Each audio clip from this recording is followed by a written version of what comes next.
Hello students, and I am Neeraj Pamaya. Today we are going to discuss about adaptation in animals and plants under xeric conditions. So first let us talk about adaptations, xeric adaptations in plants, and we will discuss about the ecological adaptation in xerophytes. They are the group of plants which survive in dry regions. And these are the plants, they adapt themselves to dry conditions such as sandy rock, soil, sand, and having the poor water content. And because in their vicinity this water content is very less, and so as to adopt more conservation of water. And therefore such type of plants are which are surviving under this extreme condition. Now let us talk about the types of xerophytes. Depending upon their ability to withstand drought conditions of the soil. Under this first type we will consider as ephemeral, annular and drought escaping. Such xerophytes complete their life cycle before the arrival of dry conditions. And for example, Archimon mexicana, Cassia fistula are the examples. In second type of xerophytes under the same as succulents. Succulents, these are drought resistant xerophytes. Drought resistant xerophytes or succulents, they grow in habitats which have less or no water in their vicinity, but store water whenever it is available. So they are perennial habits, and they resist a drought by accumulating water in their leaves. For example, I am showing you here is a agave, and this agave accumulates water in their leaves. Or here I have this kind of thick colloid structure they will form within the leaf, and this I have extracted from the leaf of aloe vera. Third is a perennial or non-succulent, which is drought-resistant plants, and these are drought enduring xerophytes, and they grow in their habitat with almost no water. If there is non-availability of water, so they can grow very well by adapting, such as Nerium calotropis or Acacia rebecana. Commonly we call them as baboon plant. This is acacia. I'll describe the modifications later. Now let us discuss the characteristics of xerophytes. The first property in xerophytes that there is a reduction in airflow. Some of the xerophytes, they have tiny hairs on their surface to provide a windbreak and reduce airflow, thereby reducing the rate of evaporation. And when the plants are when these plants have certain covered tiny hairs, and which is known as tomentos. The second property, if we see, it is reflectivity. The color of the plant, or it is covered with waxes or hair in its outer surface, and may serve to reflect the sunlight and reduce evaporation. And this is one of the important feature in xerophytes. Third property has physiological property, and some plants they can store water in roots, structures, trunk, and in stem as well as in leaves. Water storage in swollen parts of the plant is known as succulents. So these succulents are like, here is one succulent, you can observe here. Another one succulent is the aloe vera. This is one succulent.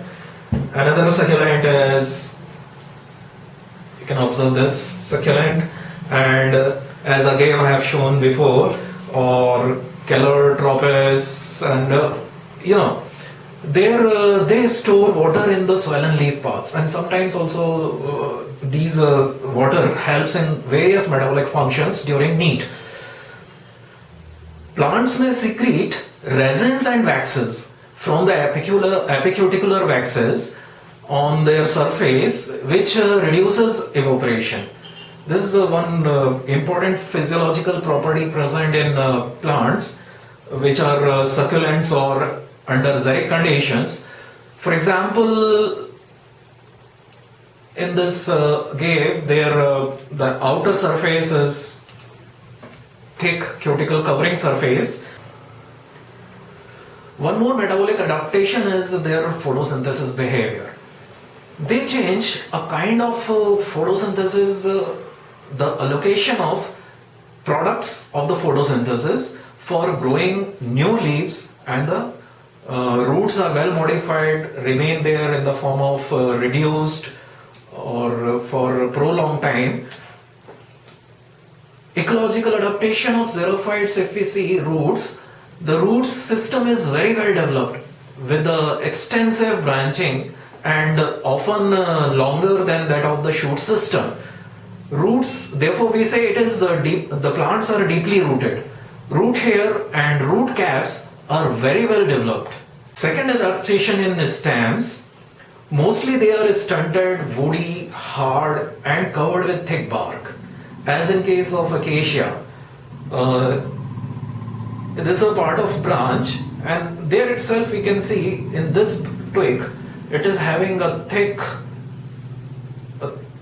stout structure, so that it persist for prolonged time, it shed off the leaf, and therefore this modification helps them to survive under extreme condition.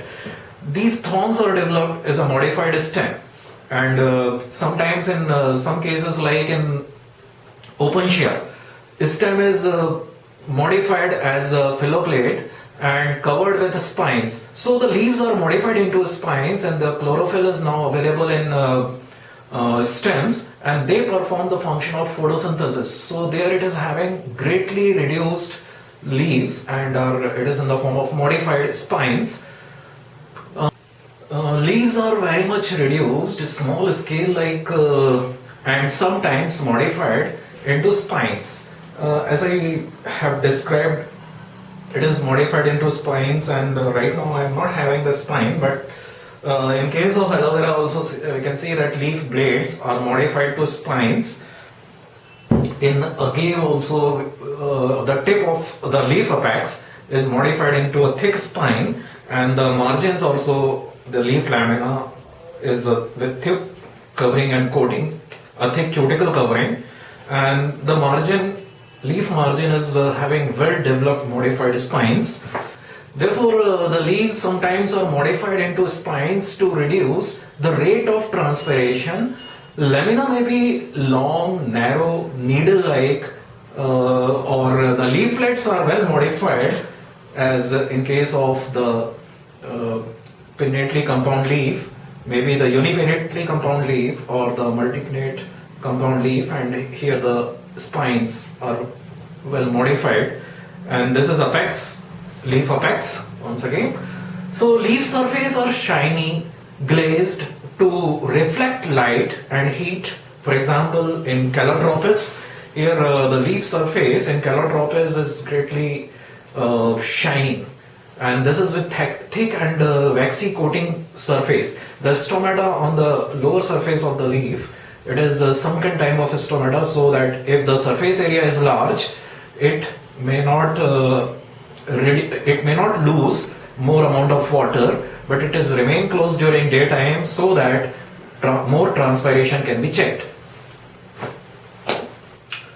In ecological adaptation of xerophytes, anatomical feature, if we discuss about anatomical feature, epidermis is covered with thick cuticle to reduce the rate of transpiration. I'm just discussing all those points which we have discussed. It's a recapitulation part. So once again, the epidermal cells, they have silica crystals, and because of this it is enabled to make stomata closed, and the epidermis is multi-layered. For example, in Nerium, this multi-layered epidermis helps in to check or to prevent water loss during transpiration. So it checks transpiration and heavy loss of water. Waxy coating is present on the leaves and stem. Example I have shown Calotropis, and stomata are generally confined to lower epidermis of leaves called as hypostomatous. Stomata are present in pits called as sunken stomata. They are lined with hair, example Nerium. Mesophyll is differentiated into palisade and spongy parenchyma. Oil and resin glands are often present. Watery sap or latex may also be present in cacti, euphorbia. Mechanical tissues like bast fibers is extensively developed, and these are certain characteristic features which are found in almost xerophytes.